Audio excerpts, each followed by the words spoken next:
All right, so hey everyone, I have some very special guests joining me here on the channel tonight. So please welcome the band Softspoken to the channel. Why don't you guys go ahead and introduce yourselves? I'm Kevin. I'm the drummer. I'm Sam. I'm the singer. I'm Chris. I play guitar. I'm Dylan and I play bass. All right, awesome. I just want to say thank you guys so much for joining me, taking time out of your busy schedule. I know you guys are kind of hectic right now. So what are you guys up to tonight? We are recording music in Nashville. Woohoo! Music City. Nice. That's actually what we're up to. So yeah, happy to be here on with you. Awesome. Well, I appreciate you guys very much. I'm actually from Tennessee and I've never been to Nashville, which is really weird. Yeah. What part of Tennessee are you from? Johnson City, up in Okay. East Tennessee. So I need to get back up there. It's been many years. I'm stuck in Florida. All right. So let me start off here. I got my little cheat sheet. So I was curious about how you guys got the name Softspoken. So I did a little bit of reading there. And Chris, I love how you took something negative and turned it into a positive. So for those that don't know how you got the band name, can you give a little elaboration or elaborate a little bit where the name came from? Yeah, sure. Yeah, I guess the easiest way to say it is it kind of describes me, but before the band actually started as a band, I lived in Japan. I was an English teacher over there. Oh, awesome. And had an open class basically where my boss came in and watched me teach and then gave me feedback afterward. And it was maybe my first week on the job, and he told me that he thought I was too soft-spoken and like not outgoing enough to be successful as a teacher. And very frustrated by that, especially because like my students liked me a lot. Yeah. And so I just kind of like was really frustrated, almost quit, and decided to go back home. But then I was like, you know what? I'm just gonna ignore this guy's opinion, and I'm just gonna do me. And as I was in Japan, I kind of started writing music a little bit, just on my own, and I just kind of named it all Softspoken. Nice. That's originally where the name came from, and then went home and started an actual band with some guys. That's awesome. Yeah, I read that. I was like, you know, that's pretty good way to stick it to them. So Yeah, show somebody. But all right. Okay. So Love Talk. It's my introduction to you guys 5 months ago. How have fans and new fans been reacting to the single? I think I think it's been since COVID, since we've kind of put out a couple years, yeah. new music. So for us, things change and our music's still growing. And we're exploring, and it's cool to see the reaction we got on our own channel, the help from people like yourself. So it's I like the release. It was awesome, and we just released one yesterday. So yeah, it's been cool. Like, Love Talk, a little bit more aggressive than some of the other stuff. I feel like, we kind of took some of the elements that were in the EP that came out 2 years before that and expanded on it a little bit.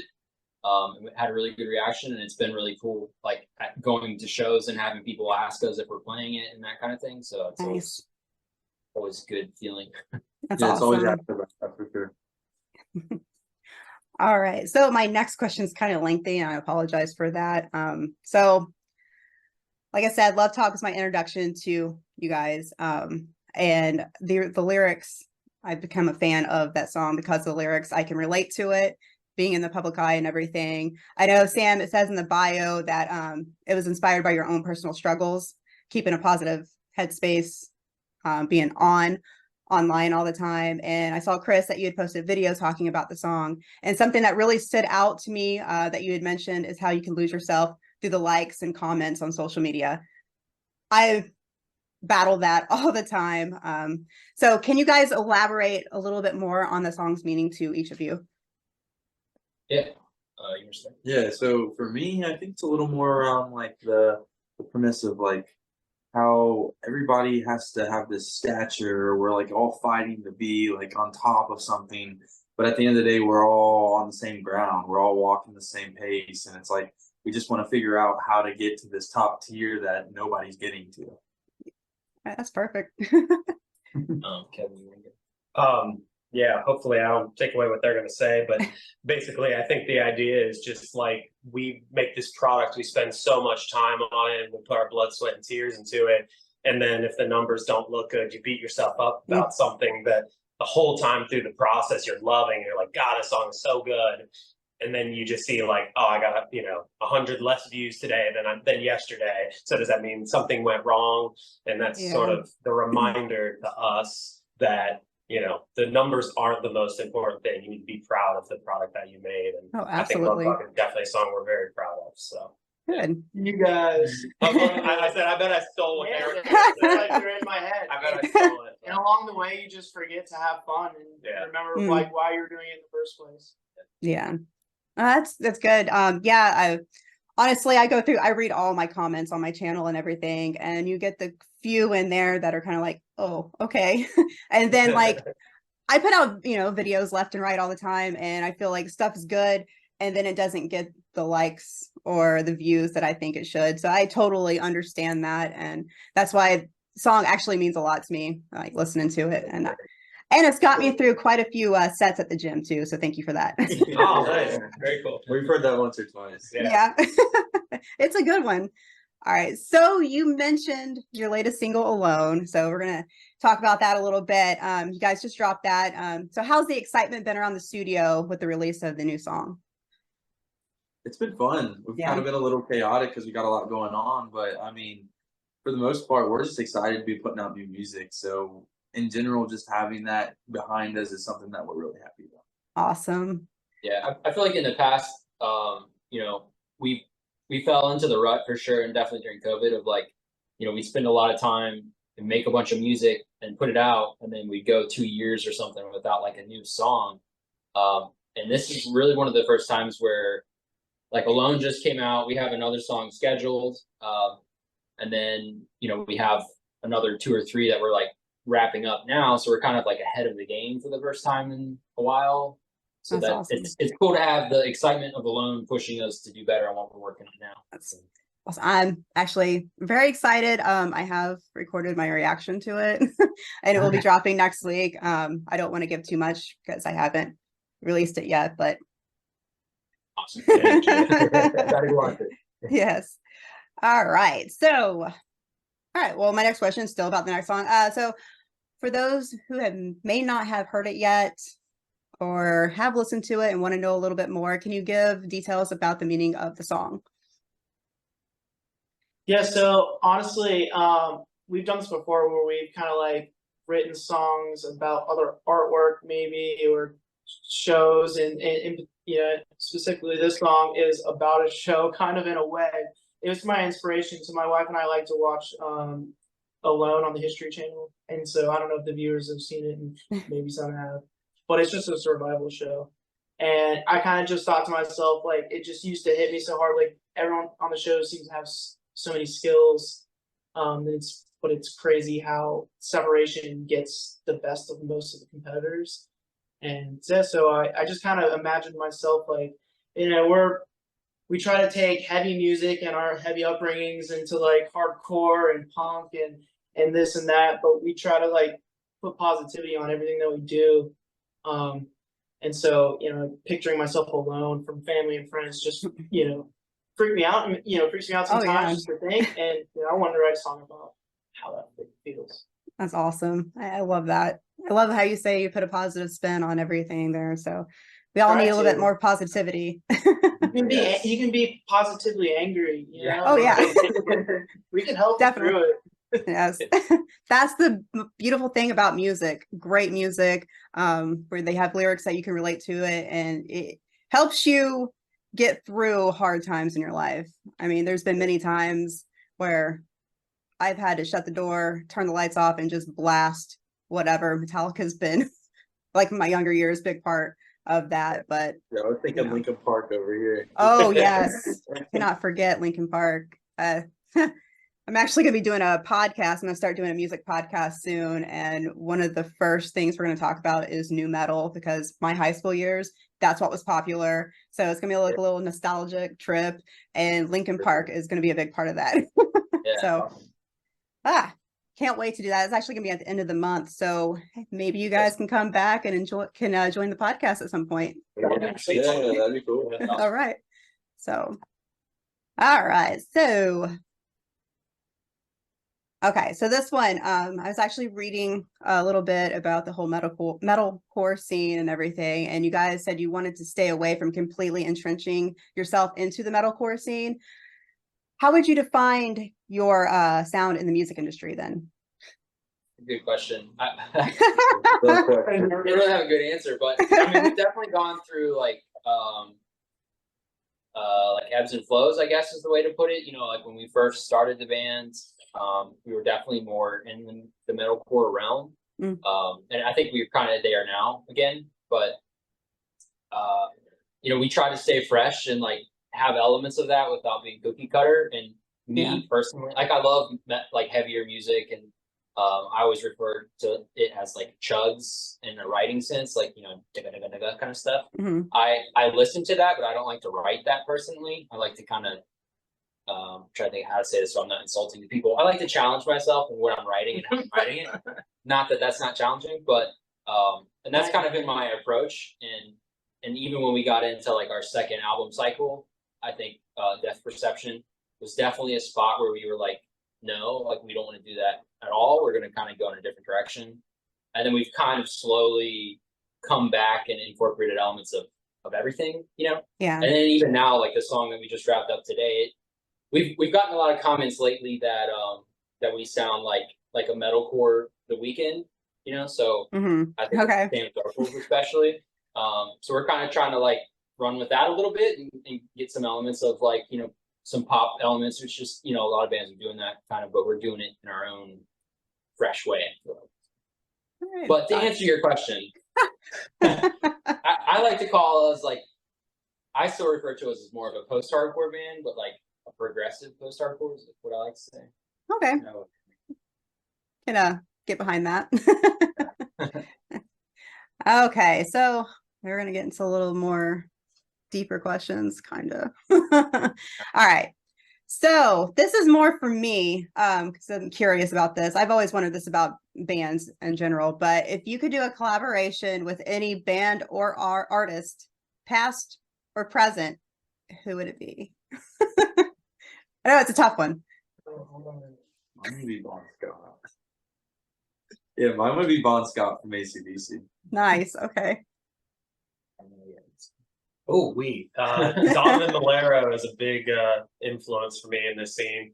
If he wants to hop in with Softspoken anytime, come on down. That'd be awesome.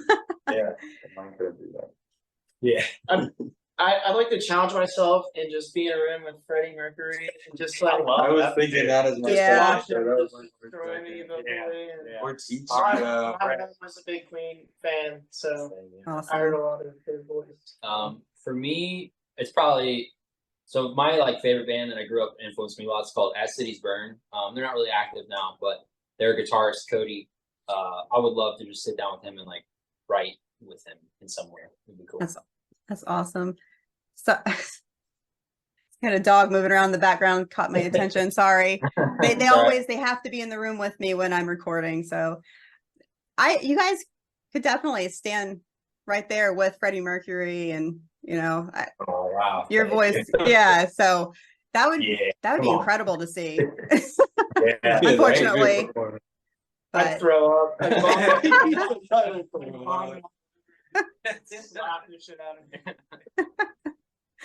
great.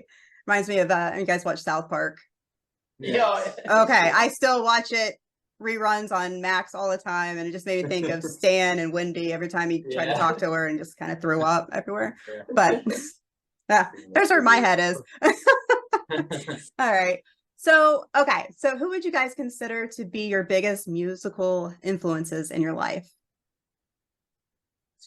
Wow. I'll go first since I answered last time. Yeah, there you go. In general, my biggest influence, like who kind of got me started in music, is my older brother. He's like 10 years older than me. So when I was little, he was playing music in bands. He still records and stuff, kind of different genres, but he's always been the one that I kind of looked up to musically. That's awesome. My grandpa actually played like bluegrass music. So he nice. gave me a mandolin one day and was like, "Yeah, you gotta learn how to play this. So I have someone to play with." So that was kind of like where I got my introduction. But always loved rock and roll and stuff. Like my mom had this saying, we'd drive in the car and she'd make the car rock and roll, is what she called it. Oh, that's She'd so be like awesome. driving all crazy while ACDC was on and stuff. Oh, I love But it. it was always like the coolest thing. I mean, obviously, I still remember to this day. So, That's but yeah, I'd say like something like that for sure. nice. I'll go, I guess. My family doesn't really play music, so I don't have anything as touching as they do. But I would say it falls somewhere between like Dave Grohl and Carter Beauford of Dave Matthews Band. Dave Grohl obviously was just like the first drummer I heard where I was like, wow, I want to do that. And Carter Beauford, then as I evolved, I was like, wow, I want to be able to do that. It's just like amazing what he can do in like a ballad, you know? So Yeah. anyway, but yeah, somewhere between those two would definitely be my biggest influence as a drummer.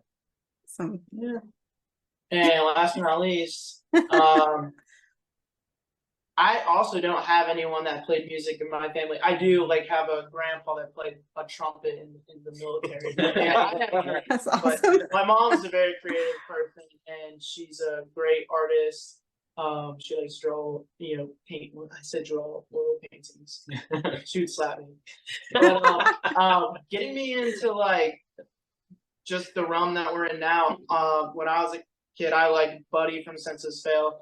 So I always kind of idolized. I remember DVDs. I got a DVD from a CD that I bought from the Let It Fold You album, and I used to watch that religiously. That's And awesome. I gave me my inspiration to jam.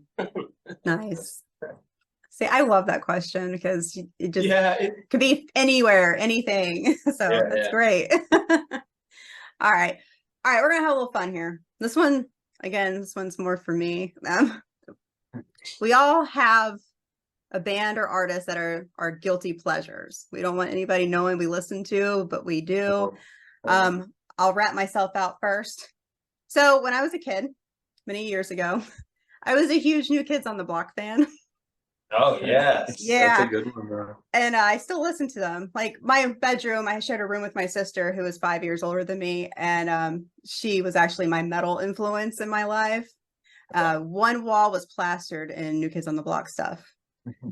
And then the other wall had Guns N' Roses, Metallica, Poison, and it was just all over the place. So that's welcome to my head. Yeah. So that being said, who are your guys's guilty pleasures? Wow. Man, okay, so I'll say first off, you should never feel guilty about what you like to listen to. But if All you right. have to put me in a box like that, it's gonna be country, because I told people for years that was the only thing I wouldn't listen to. And now I listen to like Zach Brown Band and Rascal Flatts Nice. when I'm in that like boat or at the pool, at the beach mood. So yeah, if you're gonna say it's a guilty pleasure, it's gonna be one of those two. I think we all know mine. Yeah, you don't need to feel guilty about it. Go ahead. Nice. Or salt and pepper. Oh, push it. Yeah, amen. real good. Real good. Oh man, guilty pleasure. So for the past few months, like I drive in my car and I only listen to classical music. It's like I can't stand anything right now. I don't know shit like Mozart, Beethoven, snap, but I got that blaring like sometimes. Nice. I'd say for me, it's kind of similar to you. So I grew up. I also have an older sister who was also in New Kids on the Block, but also like Backstreet Boys. Yeah. And I definitely have days where I just kind of rock out to Backstreet Boys still. Yeah. Okay. Yeah, I Want It That Way rips. Yeah, Dude, that's yeah. a great song. They actually play that in the gym sometimes. I don't have my earbuds in. I'm like, oh no. And then I'm just like singing to myself. I'm like, oh my God. Like, no, don't see this. But and okay, so I did own the NSYNC cassette tape when that came out, cassette tape. So there is that. And I was born in Tennessee. I grew up in a little town called St. Cloud in Florida. And my dad was a huge country music fan. So I do partake in country music too. But rock, metal kind of rules all. So now TV shows, guilty pleasures there. I don't know if you guys are familiar with 90 Day Fiance or any of those on TLC. Yeah. My girlfriend watches it. Yeah, I am sucked in. I've watched every friggin' franchise off of 90 Day Fiance, and it's terrible. It's terrible, terrible, but it's good. As long as we're not talking about the Vampire Diaries, I'm good. I did not get into that. I did not get into that. So thank God I didn't go down that road. But 90 Day Fiance, all day. Damn you, Max, for having that on there. All the reruns. I've been rewatching it. I'm like, I need a life. Oh, see, that's a fun question. All right. So this is a really important question here. I see that you guys have some tour dates coming up. Indiana, Ohio, and my home state of Tennessee. Us Floridians would like to know, do you foresee any tour dates in the future down south? Yeah, nothing like 100% locked in at the moment. We for the rest of this year, we're just kind of doing some like shorter runs, but we are planning something longer right now, hypothetically in March, and we're planning on getting down south. So we love Florida. We'd like to be back down soon. Yeah, we like it when it's cold around here and warm there. Yeah, so. when it's cold here, we try to go. Oh, I'm dying down here right now. I went to Welcome to Rockville in May. I made it 3 days of the 4. So, but it was incredible. I know you guys played when did you guys play? 2021. Okay. My dates are just so they just run together, but that's Since COVID, amazing. I think that's like part of life now. Yeah. So that was my first time going to a 4-day festival or 3-day festival in my case. And I actually made it. I am a natural redhead. I burn. So I try to avoid festivals outdoors in Florida. Yeah. And I did not get sunburn at all. It was amazing. And I didn't drink either, which I would die. I don't.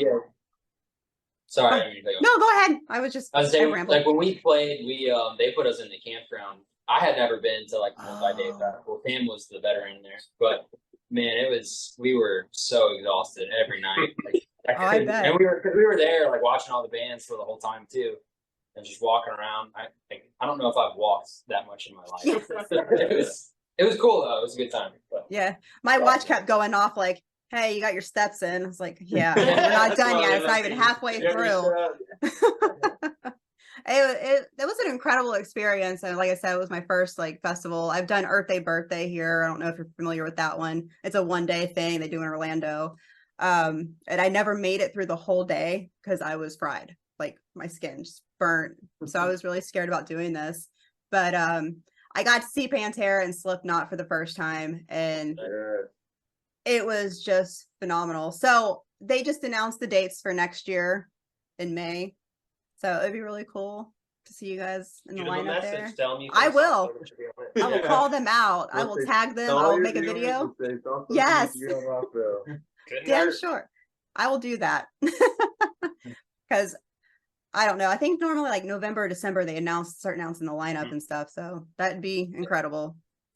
Yeah. All right. We love it. All right. So for the last thing here, for the new Softspoken fans and old Softspoken fans, do you have anything else you would like to add for them here tonight?